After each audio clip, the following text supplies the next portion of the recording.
Now I will discuss about the main steps or main procedure of BLS, okay, under the CPR.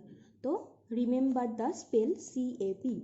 The American Heart Association uses the acronym of CAB, circulation, airway, breathing, to help people remember the order to perform the step of CPR.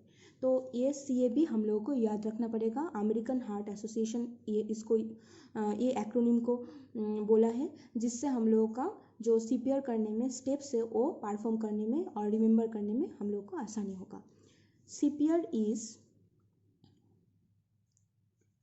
as easy as CAB. C stands for compression, A stands for airway, B stands for breathing. तो पहले हम लोग देखे थे C stands for circulation. तो कोई भी patient का सर्कुलेशन इम्प्रूव करना है, ब्लड सर्कुलेशन बॉडी में इम्प्रूव करना है, तो हम लोगों को क्या करना पड़ेगा, हार्ट में कॉम्प्रेशन देना पड़ेगा.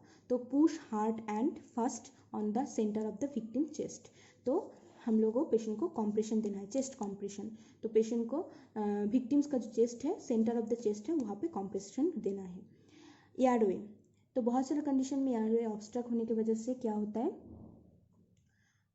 पेशेंट का अनकॉन्शियसनेस होता है, रेस्पिरेटरी अरेस्ट, कार्डियक अरेस्ट हो सकता है. तो पेशेंट का एयरवे को क्लियर करना पड़ेगा. Tilt the victim's head back and leave the chin to open. तो ये head tilt chin lift position करके हम लोग पेशेंट का एयरवे को क्लियर कर सकते हैं. Next is the breathing. Give mouth to mouth breathing, rescue breathing. तो हम लोग का पेशेंट को माउथ टू माउथ देके आर्टिफिशियल ब्रीदिंग देना है, ब्लो करके पेशेंट को ब्रीदिंग देना है. ये 3 स्टेप याद रखना पड़ेगा. ये सीक्वेंस ऐसे ही होगा, फर्स्ट कॉम्प्रेशन, नेक्स्ट एयरवे जो है उसको क्लियर करना, उसको नेक्स्ट आएगा रेस्क्यू ब्रीदिंग, CAB. ओके. तो कैसे कॉम्प्रेशन देना है, चेस्ट कॉम्प्रेशन देना है, वो तो प्रोसीड्यूर में हम लोग दिखाएंगे. एक डिस्क्रिप्शन में एक कंप्लीट हम लोग CPR का जो BLS, मेनली BLS का CPR का अंदर में तो 2 टाइप का होता है, BLS and ACLS. Mainly BLS का जो कंप्लीट वीडियो है डिस्क्रिप्शन में मैं लिंक दे दूँगी.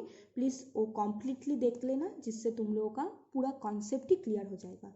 और एयरवे को हम लोग क्लियर करने के लिए जो प्रोसीड्यूर जो मैन्यूवर यूज़ कर रहे हैं, हेड टिल चिन लिफ्ट, वो यहाँ पे डिस्क्रिप्शन में भी लिंक दे दूँगी, कैसे हेड टिल चिन लिफ्ट करना है और कैसे माउथ टू माउथ ब्रीदिंग देना है. तो कंप्लीट प्रोसीड्यूर में तुम लोगों को मिल जाएगा.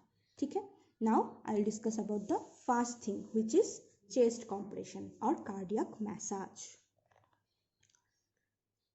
The human brain cannot survive more than 3 minutes with lack of circulation.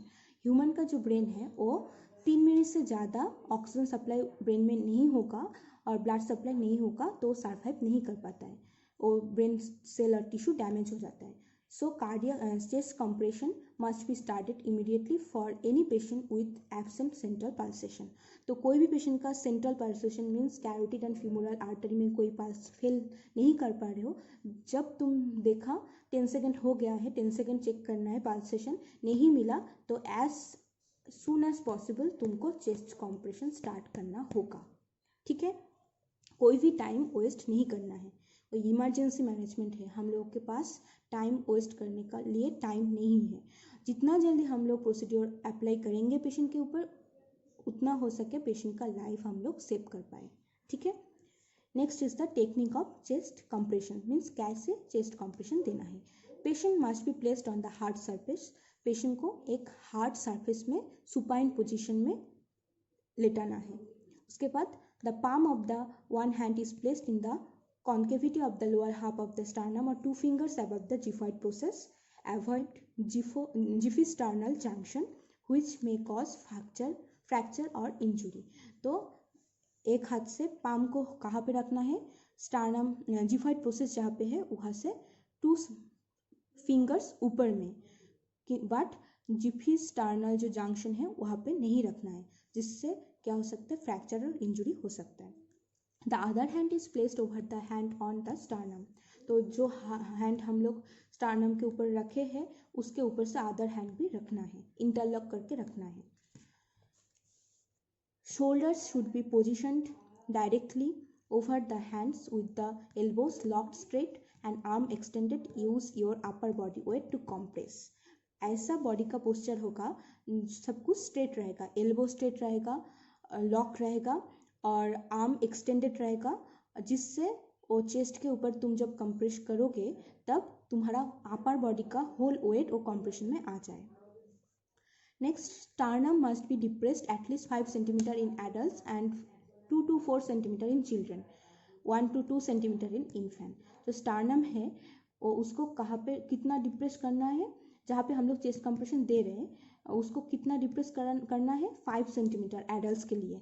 जो कंप्रेशन हम लोग देंगे उससे डिप्रेशन होगा 5 centimetre in adults, 2 to 4 centimetre in children और 1 to 2 सेंटीमीटर इन इन्फेंट्स। ठीक है। Must be perform at least at a rate of 100 to 120 beats per minute. जब हम लोग चेस्ट कॉम्प्रेशन परफॉर्म करेंगे तो उसका रेट होगा मिनट में 100 to 120 beats. Okay. During CPR the ratio of chest compression and ventilation should be as follows. जब हम लोग चेस्ट कॉम्प्रेशन देंगे, चेस्ट कॉम्प्रेशन देते रहेंगे ऐसा नहीं है, चेस्ट कॉम्प्रेशन और ब्रीदिंग में एक रेशियो मेंटेन करना है। 30 कॉम्प्रेशन देंगे तो उसके बाद 30 कॉम्प्रेशन के बाद 2 आर्टिफिशियल ब्रीदिंग देना पड़ेगा। ठीक है। In the presence of 2 rescuers chest compressions must not be interrupted for ventilation. तो तुम जब जहाँ पे इमरजेंसी कंडीशन मैनेज कर रहे हो वहाँ पे 2 रेस्क्यूअर्स है, मीन्स और भी एक पर्सन है जिसको ये स्किल आता है, तो तुम चेस्ट कॉम्प्रेशन देते रहोगे और एक person 30 chest compression rescue breathing देते रहेगा। मीन्स एक पर्सन चेस्ट कॉम्प्रेशन देगा और एक पर्सन वेंटिलेशन देगा। ठीक है। Chest compression must be continued for 2 minutes before reassessment of cardiac rhythm. Chest compression जो है वो 2 मिनट तक कंटिन्यू करना पड़ेगा। उसके बाद हम लोग पेशेंट का कार्डियक रिदम कैसा है वो एक बार रीअसेसमेंट कर लेंगे। और 2 मिनट में कितना साइकिल कंप्लीट होना है, 5 साइकिल कंप्लीट होना है। तो 5 साइकिल मीन्स एक साइकिल में कितना था, एक साइकिल में था 30 compression chest compression and 2 breathing, और 5 साइकिल होगा तो क्या होगा 5 into 30 means 150 chest compression and 10 artificial breathing, ये होना चाहिए 2 मिनट्स में। ओके। नेक्स्ट, चेस्ट कंप्रेशन में क्या बहुत सारा रूल्स है, वो है ensure high quality chest compression rate depth and recoil. तब जब हम लोग चेस्ट कंप्रेशन देंगे तो उसका रेट मेंटेन करना है। कितना रेट था, मिनट में 100 to 120 बीट्स। उसके बाद डेप्थ कितना था, एडल्ट्स के लिए 5 सेंटीमीटर डेप्थ होना चाहिए चेस्ट कंप्रेशन का, चिल्ड्रंस के लिए 2 to 4 सेंटीमीटर डेप्थ होना चाहिए और इन्फेंट्स के लिए 1 to 2 सेंटीमीटर डेप्थ होना चाहिए। और चेस्ट को और हार्ट को रिकॉयल होने के लिए टाइम देना पड़ेगा। मीन्स एक कंप्रेशन देने के बाद थोड़ा टाइम देना पड़ेगा, एक रिदम देके तुमको मेंटेन करना पड़ेगा। तो जब हम लोग कंप्रेशन देंगे चेस्ट कंप्रेशन तब हम लोगों को काउंट भी करना पड़ेगा 1 2 3 ऐसा करके। तो ऐसा करके कंप्रेशन देना पड़ेगा, तो वो कंप्रेशन क्या होगा, हाई क्वालिटी होगा। Okay. Next, plan actions before interrupting CPR. तब जब कोई सीपीआर देने के टाइम में तुम कोई भी इंटरप्शन कर रहे हो तो पहले से तुमको प्लान होना चाहिए। मीन्स तुम सोच रहे हो सीपीआर अब बंद कर दोगे तो तुम्हारे पास एक प्लान होना चाहिए, alternative plan. Means emergency support system और एम्बुलेंस आ गया है, पेशेंट को लेकर जाना है, तो ऐसा कंडीशन में तुम इंटरप्ट कर सकते हो और तुम एग्जॉस्टेड हो गए हो, नहीं कर पा रहे और एक पर्सन है रेस्क्यूअर है तुम्हारे पास, वो सीपीआर करेगा तो तुम इंटरप्ट कर सकते हो। तो कोई भी सीपीआर करने के टाइम में इंटरप्शन जितना मिनिमाइज हो सके उतना इंटरप्शन मिनिमाइज करना है। जितना मिनिमाइज कर सकोगे चेस्ट कंप्रेशन उतना इफेक्टिव होगा। Minimize the interruption of chest compression. Okay, those are the golden rules for giving the chest compression. तो चेस्ट कंप्रेशन दे दिया, अभी चेस्ट कंप्रेशन कितना एडिक्वेट हुआ, assessment of the adequacy of chest compression. तो हम लोग को क्या करना पड़ेगा, सिस्टोलिक बीपी चेक करना पड़ेगा 60 to 80 mm of Hg, diastolic BP is more than 40 mm of Hg। तो चेस्ट कंप्रेशन इफेक्टिव हुआ है, एडिक्वेट हुआ है। ठीक है। तो चेस्ट कंप्रेशन देने के टाइम में बहुत सारा कॉम्प्लिकेशन भी हो सकता है। तो क्या क्या कॉम्प्लिकेशन हो सकता है, रिब फ्रैक्चर, पेशेंट का रिब एक साउंड आएगा कंप्रेशन देने के टाइम में, वो रिब फ्रैक्चर हो गया है। फ्रैक्चर स्टार्नम का फ्रैक्चर हो गया है, रिब सेपरेट हो सकता है, न्यूमोथोरैक्स हो गया है, मीन्स थोड़ा सी कैविटी में एयर लीक हो सकता है वहाँ पे। हीमोथोरैक्स हो सकता है, थोरेसिक कैविटी में ब्लड हो सकता है, लंग कॉन्ट्यूशन हो सकता है, means contusion is one type of hematoma, lung में इंजुरी की वजह से लंग में क्या हो सकता है, हीमाटोमा हो सकता है। ये सब चेस्ट कॉम्प्रेशन देने का कॉम्प्लिकेशन है। तो जब तुम चेस्ट कॉम्प्रेशन दे रहे थे तो सडनली रिब फ्रैक्चर हो गया है, तब तुमको डरने का बात नहीं है। एल्डरली पेशेंट का हो सकता है ऐसा रिब फ्रैक्चर, बट तुमको चेस्ट कॉम्प्रेशन दे के जाना है, चेस्ट कॉम्प्रेशन बंद नहीं करना है। तुम्हारा मेन फोकस होगा पेशेंट का हार्ट एंड लंग का फंक्शन को रिकवर करना। एक बार पेशेंट रिकवर हो जाए उसके बाद rib fracture, fracture sternum, rib separation, pneumothorax, hemothorax, lung की कॉन्ट्यूशन सब कुछ हम लोग ट्रीट कर सकते हैं। अभी हम लोग ठीक ठाक चेस्ट कॉम्प्रेशन नहीं देंगे, चेस्ट कॉम्प्रेशन में इंटरप्शन करेंगे तो पेशेंट का लाइफ ही नहीं सेव हो पाएगा। तो ये तो बाद में हम लोग ट्रीट नहीं कर पाएंगे। अभी हम लोग का मेन फोकस होगा पेशेंट का हार्ट का और लंग का फंक्शन को रिकवर करना। तो कोई भी कॉम्प्लिकेशन हो जाए चेस्ट कॉम्प्रेशन बंद नहीं करना है, सीपीआर में कोई भी इंटरप्शन नहीं करना है। एक बार पेशेंट को रिकवर कर ले, क्योंकि वो टाइम बहुत इम्पॉर्टेंट है, कोई भी टाइम वेस्ट करने के लिए नहीं है। वो टाइम को हम लोग को यूटिलाइज करके पेशेंट का हार्ट एंड लंग का फंक्शन को इम्प्रूव करके बाद में हम लोग ये सब कॉम्प्लिकेशन को ट्रीट कर सकते हैं। इसके लिए बहुत सारा मेडिकल मैनेजमेंट बहुत सारा है, सर्जिकल मैनेजमेंट भी है, बहुत सारा टेक्निक भी है, बाद में हम लोग ये ट्रीट कर सकते हैं। बट एक बार लंग एंड हार्ट काम करना बंद कर दे और सीपीआर हम लोग ठीक ठाक नहीं दे तो ये पूरा वेस्ट हो जाएगा, हम लोग पेशेंट का लाइफ को सेव नहीं कर पाएंगे। ठीक है, this is all about the chest compression. Okay, next जो था ए फॉर एयरवे। तो loss of consciousness often results in airway obstruction due to loss of tone in the muscles of the airway and falling back of the tongue. तो कोई भी patient unconscious हो गया है तो उसका जो मसल्स है बॉडी में वो रिलैक्स हो गया है, तो ऐसा कंडीशन में क्या हो सकता है, टंग भी तो एक मसल है, वो भी रिलैक्स हो गया है, तो टंग बैकवर्ड में जाके जो हम लोग का एयरवे का ओपनिंग है वो उसको बंद कर दे रहा है, तो पेशेंट का एयरवे ऑब्स्ट्रक्ट हो सकता है। तो ऐसा कंडीशन में पेशेंट कार्डियक अरेस्ट और रेस्पिरेटरी अरेस्ट हो सकता है पेशेंट का। ठीक है, तो हम लोगों का काम क्या होगा, एयरवे को क्लियर करना। तो क्लियर द एयरवे, दो टेक्निक होता है, head tilt chin lift, another is jaw thrust. तो हेड टिल चिन लिफ्ट हम लोग कैसे कर सकते हैं, one hand is placed on the forehead and the other on the chin. The head is tilt upward to cause anterior displacement of the tongue. तो first एक हाथ कहाँ पे रखना है, फोरहेड में रखना है और एक हाथ चिन में रखना है। तो हेड को क्या करना है, टिल्ट करना है अपवर्ड में, जिससे क्या होगा, एंटीरियर डिस्प्लेसमेंट हो जाएगा टंग जो एयरवे को ऑब्स्ट्रक्ट कर रहा था। तो ये करके हम लोग एयरवे को क्लियर कर सकते हैं। Another is jaw thrust. तो मेनली जिन लोगों का स्पाइनल कॉर्ड में इंजरी हुआ है उन लोगों के लिए जॉ थ्रस्ट पोजीशन यूज़ किया होता है एयरवे को क्लियर करने के लिए। ठीक है, मैं एक लिंक दे दूंगी कैसे हेड टिल चिन लिफ्ट करना है, कैसे जॉ थ्रस्ट करना है, डिस्क्रिप्शन बॉक्स में प्लीज़ देख लेना, इससे तुम्हारा कॉन्सेप्ट और भी क्लियर हो जाएगा। ठीक है, last is the breathing. B for breathing, breathe for the person. Patient खुद से ब्रीथ नहीं ले पा रहा है तो पेशेंट के लिए हम लोग पेशेंट को ब्रीदिंग देंगे। ठीक है, rescue breathing can be mouth to mouth breathing और mouth to nose breathing if the mouth is seriously injured और कैन नॉट बी ओपन। तो कभी कभी जो ब्रीदिंग हम लोग देंगे कैसे देंगे, मेरा मुंह से पेशेंट का मुंह में ब्रीदिंग देंगे और माउथ टू नोज ब्रीदिंग देंगे। कब माउथ टू नोज हम लोग ब्रीदिंग प्रेफर करेंगे, जब पेशेंट का माउथ में सीरियसली इंजरी हो गया है, फ्रैक्चर हो गया है, माउथ हम लोग ओपन नहीं कर पा रहे हैं और माउथ में बहुत सारा ब्लीडिंग वगैरह है, तो ऐसा कंडीशन में तुम तो नहीं चाहोगे ना पेशेंट का मुंह में मुंह में जाके ब्रीदिंग देने ब्लो करने के लिए। तो ऐसा कंडीशन में हम लोग माउथ टू नोज दे देंगे ब्रीदिंग। ठीक है, तो with the airway open using the head tilt chin lift manoeuvre. तो ओपन फर्स्ट हम लोग ब्रीदिंग देने से पहले एयरवे को ओपन करना है हेड टिल चिन लिफ्ट का मैन्यूवर करके। Next pinch the nostril, shut the for mouth to mouth breathing and cover the person's mouth with yours making a seal. तो फर्स्ट हम लोगों को ब्रीदिंग देने से पहले हम लोगों को पेशेंट का जो पोजीशन है वो चेक करना है। क्या चेक पोजीशन में लाना है, head tilt chin lift position.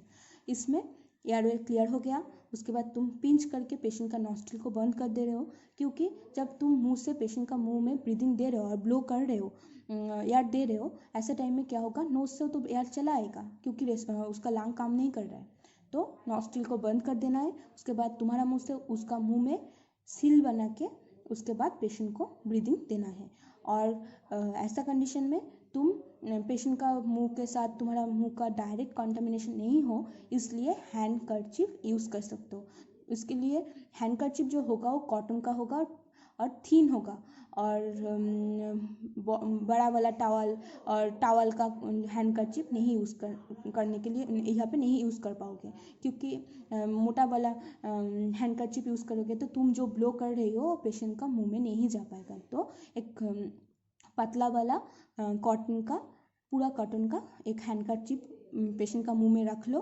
उसके बाद तुम्हारा मुंह से उसका मुंह सील करो, उसके बाद तुम ब्रीदिंग दो, ठीक है। इससे क्या होगा, तुम्हारा पेशेंट मुंह के साथ डायरेक्ट कंटामिनेशन नहीं होगा। पेशेंट का मुंह में बहुत सारा सिक्रेशन होगा, कौन चाहेगा एक नॉन पेशेंट को जाके ऐसे रेस्पिरेशन देने। तो ऐसा कंडीशन में तुम एक क्या हैंड कर्चीफ देके डायरेक्ट कंटामिनेशन प्रिवेंट कर सकते हो, ठीक है। Next is the basic techniques of giving breathing. First is mouth to mouth breathing. पहले हम लोग डिस्कस कर लिए कैसे माउथ टू माउथ ब्रीदिंग करना है, बट यहाँ पे थोड़ा न्यू टॉपिक भी है, यहाँ पे एक बार पढ़ लेती हूँ। Right with the airway held open, pinch the nostril close, take a deep breath and seal your lips over the patient's mouth. Blow steadily into the patient's mouth, watching the chest raise as if the patient was taking a deep breath. तो patient का जब हम लोग breathing देंगे तो airway को clear करना है, उसके बाद नॉस्ट्रिल को पिंच करके बंद कर लेना है। उसके बाद तुम्हारा मुंह से उसका मुंह के साथ सील करके, माउथ के साथ माउथ सील करना है। उसके बाद स्टेडीली ब्लो करना है पेशेंट का मुंह में, ऐसा करके ब्लो करना है। जब ब्लो करोगे तब तुम्हारा आँख जो तुम्हारा आई जो होगा वो पेशेंट का चेस्ट की तरफ रहेगा। तो जब तुम ब्लो करोगे पेशेंट का चेस्ट जो है वो रेज करेगा, रेज होगा तो वो ब्रीदिंग इफेक्टिव है। पेशेंट खुद से कोई इंस्पिरेशन करने के टाइम में क्या होता है, चेस्ट वाल अपवर्ड मूवमेंट होता है ना, ऐसा ही होगा। तो ये ब्रीदिंग 2 टाइम देना पड़ेगा, 30 कॉम्प्रेशन के बाद 2 ब्रीदिंग ऐसे देना पड़ेगा, माउथ टू माउथ और माउथ टू नोज भी हो सकता है। तो माउथ टू नोज ब्रीदिंग देंगे तो seal the mouth shut and breathe steadily through the nose. तो जब माउथ टू नोज देंगे तो माउथ को बंद कर लेना है, उसके बाद स्टेडली नोज में मुंह से ब्रीथ करना है, ठीक है। Next mouth to mouth and nose is used in infants and small children. तो इन्फेंट्स एंड स्मॉल चिल्ड्रन का तो माउथ एंड नोज तुम्हारा मुंह से कवर हो जाएगा, तो इजीली तुम माउथ एंड नोज में इजीली ब्लो करके स्मॉल चिल्ड्रन और इन्फेंट को ब्रीदिंग दे सकते हैं, ठीक है। Next assessment of restoration of breathing and circulation. तो कोई भी पेशेंट का इतना कुछ कर लिए, सीपीआर दे दिए, कंप्रेशन दिया, एयरवे मैनेजमेंट किया, ब्रीदिंग दिया, तो उसके बाद पेशेंट का ब्रीदिंग और सर्कुलेशन रिस्टोर हुआ और नहीं हुआ, हम लोग कैसे असेस कर पाएंगे, कॉन्ट्रैक्शन ऑफ द प्यूपिल। प्यूपिल का जो है उसका प्यूपिलर रिएक्शन चेक करना पड़ेगा, प्यूपिल का कॉन्ट्रैक्शन होगा तो हम लोग को पता चलेगा पेशेंट का ब्रीदिंग एंड सर्कुलेशन रिस्टोर हो रहा है।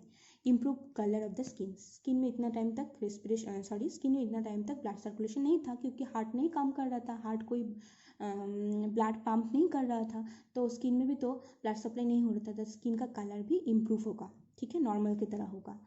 Free movement of the chest wall. Chest wall का फ्री मूवमेंट होगा, क्योंकि रेस्पिरेशन खुद से ले रहा है अभी पेशेंट का कंडीशन इम्प्रूव हो गया है, तो चेस्ट वॉल का मूवमेंट होगा।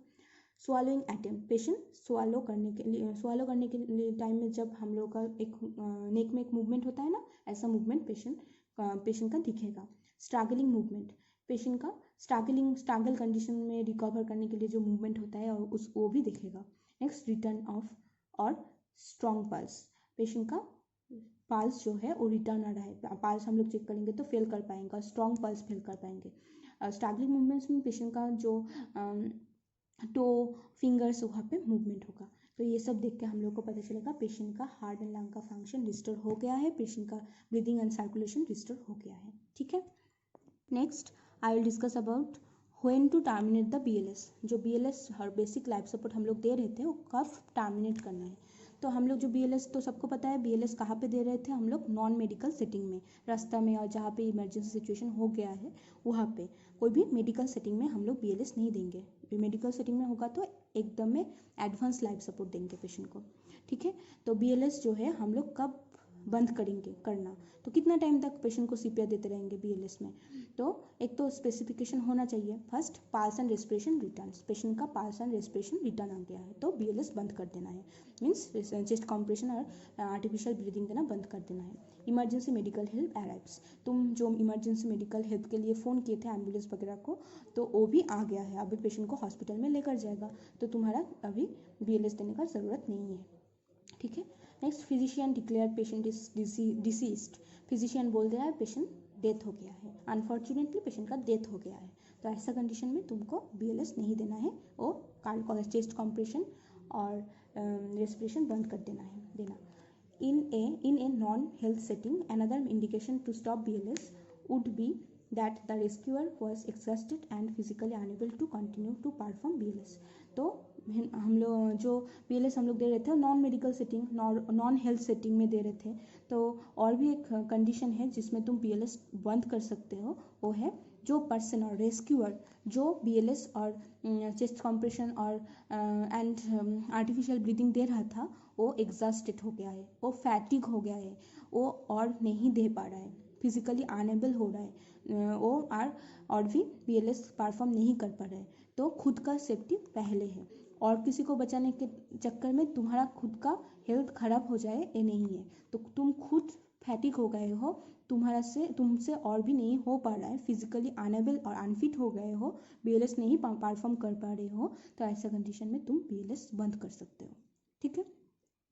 Next I will discuss about the CPR algorithm. तो फर्स्ट हम लोग CPR देने के टाइम में क्या चेक करेंगे, डेंजर, जो पेशेंट है वो डेंजर सिचुएशन में है और नहीं है, ensure the scene to is safe, patient जो एनवायरनमेंट में है वहाँ पे कोई डेंजर है नहीं है, और ये फर्स्ट चेक करना पड़ेगा। तो if the patient is unsafe look for and remove risk hazard, तो पेशेंट अनसेफ है तो हम लोग क्या करेंगे, पेशेंट को अनसेफ सिचुएशन और डेंजर सिचुएशन से निकालेंगे, और जो रिस्क हैजर्ड है वहाँ से पेशेंट को रिमूव करेंगे। तब भी पेशेंट अनसेफ होगा तो wait for expert assistant. Next हम लोग कोई भी एक्सपर्ट जो है जो ये BLS दे सकता है, जिसको ये सब स्किल आता है उसके लिए वेट करेंगे, ठीक है। If the patient is safe then क्या करना है, पेशेंट का रिस्पॉन्स चेक करना है, पेशेंट के साथ बात करना है, पेशेंट का रिस्पॉन्स चेक करना, कैसे रिस्पॉन्स चेक कर रहे थे हम लोग पहले, फर्स्ट तो हम लोग पेशेंट के साथ बात करेंगे, पेशेंट कोई नहीं रिस्पॉन्स दे रहा है, उसके बाद पेशेंट का जो शोल्डर है वहाँ पे जेंटली शेक करेंगे और बोलेंगे आर यू ऑल राइट, तो ऐसे करके बोल के कोई भी रिस्पॉन्स नहीं मिल रहा है, टच करेंगे तब भी कोई भी रिस्पॉन्स नहीं मिल रहा है, तो हम लोग कोई भी रिस्पॉन्स नहीं मिल रहा है बाद में बोलते हैं रिस्पॉन्स मिल गया है, पेशेंट बात किया और कुछ रिस्पॉन्स किया, तो obtain history, call for help if needed, find injuries illness and monitor the casualty. तो नेक्स्ट हम लोग क्या करेंगे, पेशेंट से हिस्ट्री लेंगे, कैसे हुआ, कैसे ऐसा हुआ है, कौन सा कंडीशन से हुआ है वो पूछेंगे, उसके बाद मेडिकल हेल्प मांगेंगे, किसी को एम्बुलेंस को बुलाने के लिए बोलेंगे, उसका कहाँ कहाँ पे इंजरी हुआ है, कहाँ कहाँ पे इलनेस हुआ है वो चेक करेंगे, और कैजुअलिटी जो है और विक्टिम जो है उसको मॉनिटर करेंगे, उसका कंडीशन मॉनिटर करेंगे, और पेशेंट जो है वो अनरिस्पॉन्सिव था। नेक्स्ट हम लोग क्या करेंगे, पेशेंट को send for help stay with casualty, patient को हेल्प के लिए भेजेंगे तो नहीं है, और किसी को हेल्प के लिए बुलाएंगे, ठीक है, और पेशेंट के साथ और कैजुअलिटी के साथ रहेंगे। Next open airway, use head tilt chin lift position. Next हम लोग क्या करेंगे, रिस्पॉन्स चेक करना हो गया, उसके बाद हम लोग एयरवे चेक करेंगे, ओपन करेंगे, हेड टिल चिन लिफ्ट करेंगे जिस पोजीशन से एयरवे क्लियर हो जाए। नेक्स्ट चेक ब्रीदिंग चेक करेंगे, look listen fail for normal breathing हम लोग चेक करेंगे, देखेंगे नॉर्मल ब्रीदिंग है नहीं है, if normal breathing is present तो place casualty on site, call ambulance, monitor casualty. Normal breathing patient का है तो हम लोग पेशेंट को साइड में लेकर सेफ जगह में रख के एम्बुलेंस को बुलाएंगे, मॉनिटर करेंगे कैजुअलिटी को, और पेशेंट को कोई भी नॉर्मल ब्रीदिंग नहीं है तो हम लोगों को क्या करना है, सबको पता है 30 compression to rescue breath repetitively देना पड़ेगा, और यूज़ AED इफ़ अवेलेबल। तो आर्टिफिशियल इलेक्टिव डिवाइस से हम लोग जो शॉक दे रहे थे पेशेंट को, पेशेंट का कार्डियक रीजन में जो शॉक दे रहे थे वो अवेलेबल होगा तो उसको यूज़ करना पड़ेगा। मेनली नॉन मेडिकल सेटिंग में ये अवेलेबल नहीं होता है। एम्बुलेंस अगर एम्बुलेंस में है तो एम्बुलेंस में यूज़ करना पड़ेगा। ठीक है, ये है CPR एल्गोरिथम। ठीक है, स्पेशल नोट, ये तुम लोगों को हर टाइम याद रखना पड़ेगा। Only stop to recheck casualty if they start breathing normally. तो नॉर्मल से ब्रीदिंग ले रहा है, खुद से ब्रीदिंग ले रहा है तो हम लोग पेशेंट को चेक करना स्टॉप कर देंगे। ये possible change rescuer every 1 to 2 minutes to reduce fatigue. तो बहुत सारा रेस्क्यूअर है, मिनिमम 2 रेस्क्यूअर है, तो वहाँ पे 1 to 2 मिनट बाद एवरी रेस्क्यूअर को हम लोग को चेंज करना पड़ेगा जिससे उसका फैटिक भी कम हो जाए। सेंड और go for help as soon as possible. Okay, those are the special note. Okay, this is all about the CPR, mainly the BLS, basic life support. I give you a video link in my description box. Please watch this link or watch this video which will help you to understand the topic more clearly. Thank you for watching.